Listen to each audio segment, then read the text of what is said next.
Mi mineur. Alors pour qu'un accord sonne le plus proprement possible, il y a plusieurs règles à observer. Il faut que les ongles soient courts. Attention, on ne se ronge pas les ongles, c'est mauvais pour le bidou et ça pourrait provoquer un panari, ce qui est très grave. Ou en tout cas grave. Alors donc, ongles courts, doigts arrondis au niveau de la première phalange, c'est-à-dire qu'il ne faut pas poser ses doigts comme ça. En effet, si on les aplatit, ça va gêner les cordes du dessous et ça va faire ce son-là. Pas terrible. Donc, j'arrondis bien les doigts. Ensuite, les petites barrettes qu'on appelle des frettes.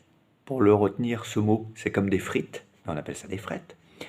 On essaye de placer autant que faire se peut les doigts près des frettes, côté chevalet, c'est-à-dire côté main droite si vous êtes droitier. C'est-à-dire pas ici.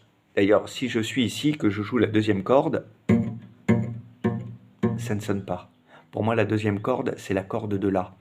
Dans la plupart des méthodes, ils vous diront que la première corde est mi aigu, si pour la deuxième corde, sol pour la troisième corde, ré pour la quatrième corde, la pour la cinquième, et enfin mi grave pour la sixième.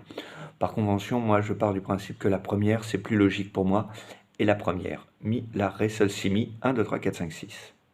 Donc les doigts près des frettes, phalange, doigts arrondis comme si on voulait griffer, ongles courts, j'appuie un peu fort comme bébé Hulk et je gratte tout.